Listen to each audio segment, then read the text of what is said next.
چې نه سپوږمۍ لیدلې ده او نه مو 30 پوره کړي دي، په 29 باندې مو اختر کړی دی بغیر د دلیل نه، بغیر د رؤیت نه، نو لہٰذا په هغه بنا باندې په تاسو باندې چې کوم دی نو کفاره او قضا لازم. سعودي سره اعلان کول د هغې سره روژه او اختر کول دا شرعي لحاظ سره څه حیثیت نه لري. په محراب کې ودرېږئ او په سپیکر په تیزه باندې ټولې علاقې ته دروغ وایي چې یاره د شرعي شهادتونو په بنا باندې، نو هیڅ یو فرد سره شرعي شهادتونه نو. اعوذ بالله من الشیطان الرجیم، بسم الله الرحمن الرحیم.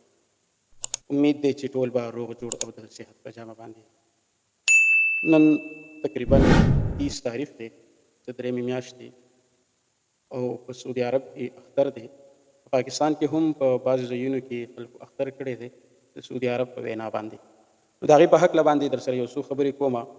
چې په سعودي کې اختر دی، نو په پاکستان کې خلکو له اختر کول هغه شرعي طور باندې څه حیثیت لري. د هغې په بنا باندې در سره یو څو خبرې کومه، خو د هغې نه وړاندې زما سره دا یو ویډیو تاسو وګورئ، د هغې نه بعد در سره بیا خبرې کوم. د هر ملک خپل احکام دا د احادیثو کتابونو کې بابونه دي. په ترمذي شریف کې، په مسلم شریف کې بابونه دي. بابن فی ان لکل اهل بلد نویتهم، د هر وطن خپل لیدل معتبر دي. نو د یو وطن او د بل وطن منځ کې چې 480 میله فاصله وي، نو که د هغې روژه او اختر کې فرق راشي نو خیر دی. نو دا به نه وایه چې سعودي عربو کې داسې دی. نه، موږ د دې ځای تابع یو، منځونه هم د دې ځای دي، خوراک هم د دې ځای دی، اوقات هم د دې ځای دي، نو روژه به هم د دې ځای په حساب وایي. چې دا د علمای دیوبند یو جید عالم دین دی چې اوس هغه شهید شوی دی، هغه هم دا وویل چې یاره د پاکستان خلکو دپاره نه دي په کار چې دوی د سعودي عرب سره اختر وکړي. اوس پاتې شوله خبره د شرعي لحاظ سره. قرآن مجید کې الله رب العزت فرمایي چې فمن شهد منکم فلیصم، چې تاسو ته شهادت موصول شي نو تاسو چې کوم دی نو روژه ونیسئ. همدغه شانتې حدیث مبارک کې هم راځي، نبی علیه الصلاة والسلام فرمایي چې که چېرته تاسو سپوږمۍ ولیدله نو روژه ونیسئ، او که سپوږمۍ مو ولیدله نو تاسو اختر وکړئ. نو اوس چې کومه شپه تېره شوې ده د 30 رات چې کوم په هغه شپه باندې په ټول پاکستان کې هیڅ چا سره یو ګواه یو رؤیت چې کوم دی نو هم ورسره نشته دی. نو لہٰذا دغه اختر دا غیر شرعي اختر دی. دا چې کوم خلکو اختر کړی دی نو دغه خلکو چې کوم دی نو روژه پې باندې اوړېدلې ده، او بالکل به دغه خلک چې کوم دی نو ته دې قضا نه بلکې قصدن یې خوړلې، ته دې کفاره به هم چې کوم دی ادا کړي. پاتې شو دا خبره چې یاره اختر د نورو ملکونو سره کول او د نورو خلکو سره کول. نو ګوره زمونږ دا اختر داسې نه ده چې دا د عیسایانو یا د آتش پرستو یو تهوار دی او یو رسم او رواج دی، بس چې د دنیا په یو ګوټ کې هغه وشلو نو تاسو به په هر ځای کې بیا کوئ. نه، بلکې دا یو شرعي مسئله ده، یو دینی څیز دی. دا به چې کوم دی نو د احادیثو مبارکو د فقهاو په اقوالو باندې د قرآن عظیم الشان په آیاتونو باندې به دا مونږ کوو.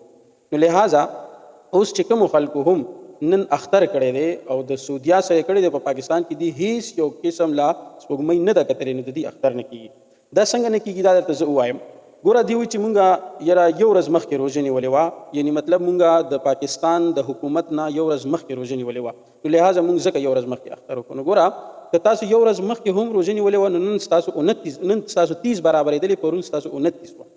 نو تاسو به کوشش کوئ چې په 29 تاریخ باندې به تاسو سپوږمۍ ګورئ. په 29 باندې چې تاسو کله سپوږمۍ وکتله او هم لیدله نو بیا به تاسو په 30 باندې اختر کوئ، او که هم نه لیدله نو بیا به 30 پوره کوو او د هغې نه بعد به چې کوم دی نو اختر کوو. نو تاسو خو نه سپوږمۍ لیدلې ده دغه خلکو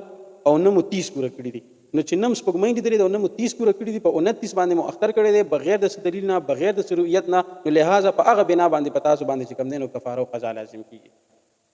خو د افسوس خبره په دې کې بله دا ده چې یاره جید علما ما وکتل، او هغه علما چې د اهل سنه والجماعه سره تعلق ساتي هغې هم چې کوم دی نن اختر کړی دی. نو هغې ته وایم چې تاسو خو پوهه خلک یې، عوامو نه خو څه ګیله نه ده پکار. عوام خو د ملیانو په اشاره باندې روان دي. خو په دې ځای کې ما ته د هغه منیر شاکر هغه یو خبره رایاده شي چې پښتنو په تاسو باندې د ملیانو کمې لوبې وکړي. تاسو د ملیانو په کوم ځای کې دوکه کړي یو په کوم ځای کې درنه خپل مفاد حاصل کړي دي. نو همدغه عوامو ته وایم چې تاسو ګوره دومره قمقل یئ چې تاسو ته په یو ځای کې هم شهادت نشته. او اوس هم زه دا وایم، اوس هم دا دعوه لرم که بیګا چا سپوږمۍ لیدلې وي او هغې ګواهي په شهادو سره ورکولی شي، شهادت ورکولی شي، را دي شي اوس د ګواهي ورکړي. مونږ چې کوم دی نو اوس اعلان کوو خلکو باندې اختر کوو، روژه پې باندې ماتو. خو شته دی نه، په ټول پاکستان کې نشته دی، په ټولو صوبو کې معلومات کې نشته پکې. نو لہٰذا دې باندې د بنوري ټاون فتوا چې کوم دی نو هغه پې باندې هم دا ده چې یاره د سعودي سره اعلان کول د هغې سره روژه او اختر کول دا شرعي لحاظ سره څه حیثیت نه لري په شریعت کې دا خبره چې کوم دی نو نشته دی نو لحاظه هغه خلکو ته وایم چې کوشش وکړئ دې پیره درنه هم بیا یو ځل غلطي وشوله او تاسو د خپل ملک د خپل پاکستان چې کوم وخت قاضي مقرر کړی دی او هغه اعلانونه کوي د روژې او د اختر نو لحاظه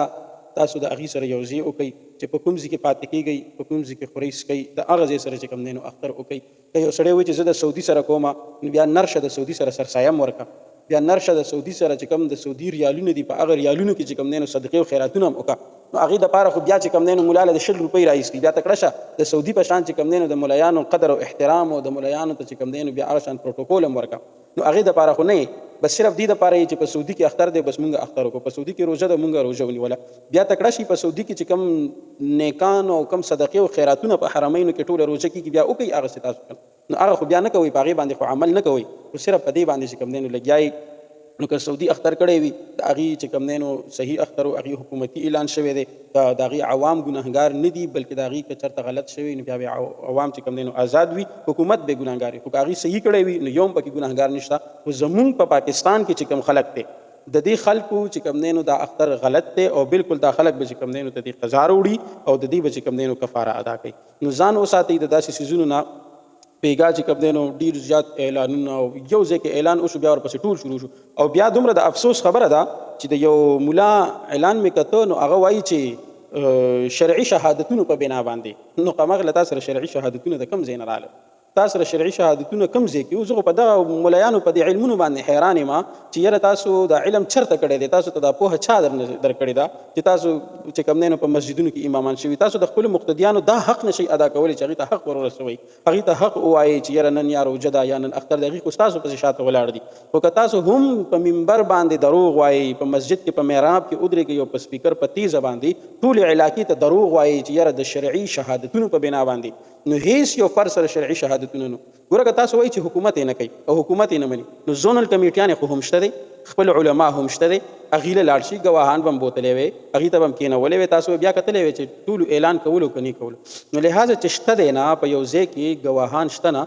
نو په کوم بنیاد باندې بیا ته وایي چې یاره د شرعي شهادتونو په بنا باندې نو دا بالکل دروغ دي ډبل ګناه یې کړې ده یو یې دروغ ویلي دي بلې په خلکو باندې روژه خوړلې ده نو داسې نه دي کول پکار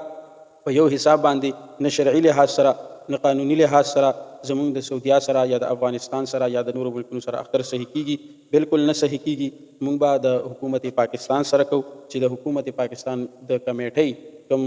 رویت هلال کمیټي ده د هغې کومه فیصله وه د هغې کومه خبره وه هغه به منو او د هغې فیصله به هم په هغه بنیاد باندې منو چې شرعي وي که غیر شرعي وي بیا هم نه منو اوس چې نن کومه شپه را روانه ده د پیر شپه 31 ویرات چې کوم را روان دی که په دې شپه باندې ګواهان مونږ ته راغلل او پیش ول راته نو بیا به مونږ اعلان کوو او که چېرته کې مونږ ته رانغلل نو بیا هم اعلان نشته دی بیا هم چې کوم دی نو اختر نشته دی بیا به مونږ 10 پوره کوو ځکه نن زمونږ 29مه روژه ده 29 روژه ده نو مونږ سبا 10مه روژه پوره کیږي نو مونږ به په 29 باندې شرعي لحاظ سره خپل شرعي حیثیت سره به نن شب التماس وي سبا که چېرته کې بېګاله سپوږمۍ ولیدلی شوله سبا به چې کوم دی نو هغې اختر وي که بېګاله شب التماس کې ونه لیدلی شوه بیا به هم چې کوم دی نو سبا له اختر نه وي نو لحاظه دغه خلکو د ذهن ته زه حیران یم چې تاسو په کوم بنیاد باندې د اختر چې کوم دی نو هغه منو کړی نه بالکل شرعي لحاظ سره نن چې کوم دی نو شب التماس دی که سپوږمۍ ولیدلی شوه سبا به حقیقي اختر وي او که ونه لیدلی شوه نو بیا چې کوم دی نو بل ورځ اختر کېږي نو نن چې کومو خلکو اختر کړی دی هغه خلک چې کوم دی نو قضا به هم راوړي کفاره به هم ورکوي او دغه ټول ملایان ګناهګار دي چې کومو ملایانو اعلانونه کړي دي کومو ملایانو چې خپلو عوامو ته منځونه کړي دي دا ټول ګناهګار دي خو زه په اخر کې یو خبره بله کومه چې خلک وایي یاره نورو ملکونو کې خو دا حل نه وي بس چې یو ځای کې اعلان وشي په ټول ځای کې اختر وي زموږ په پاکستان کې دا خبره ولې راځي نو زه به دا ووایم چې دا زموږ د حکومت کمزوري ده که دا زموږ د حکومت کمزوري نه وی چې یاره یو عالم اعلان وکړو مثال په طور باندې بېګا نه خبره ته وکړم که یو عالم اعلان وکړو په جومات کې چې یاره سبا اختر دی پکار ده چې د هغه علاقې پولیس ټول لاړ شي هغه عالم ته کینی او ځان سره صحیح علما بوزي او هغه نه تپوس وکړي چې وروره تا په کوم بنیاد باندې اعلان کړی دی تا په کوم شرعي لحاظ باندې اعلان کړی دی مونږ ته دلیل راکړه مونږ ته وښایه چې یاره په دې بنیاد باندې ما چې کوم دی نو اعلان کړی دی نو بیا که چېرته کې هغه سره شرعي څه دلیل نه نو هغه ته چې کوم دی نو بیخي جرم چې کوم دی نو هغه کړی دی او که داسې نه نو بیا اخترونه یو کول پکار دي، روژې یو نیول پکار دي. او بله خبره درته وکړم، دا کوم خلک چې بې ځایه اعلانونه کوي، بغیر د څه دلیل نه اعلانونه کوي، د دې نور هیڅ مقصد نه. د دې صرف یو مقصد دی، په ملک کې انتشار پیدا کول، په عوامو کې افراتفری پیدا کول، عوام چې کوم دی نو د بعضې علماو نه هغه متنفره کول، د هغې سره په زړونو کې بوز حسد پیدا کول، بس صرف دغه یو مقصد دی. نو په دې مقصد کې شیطان مه کامیابوئ، په دې مقصد کې دا خلک مه کامیابوئ. خپل ملک سره ودرېږئ، خپل قانون سره ودرېږئ، خپل شریعت سره ودرېږئ، خپل دین سره ودرېږئ. الله به مو کامیاب او کامران لري. په الله باندې مسپارم، الله مو ښاد او آباد.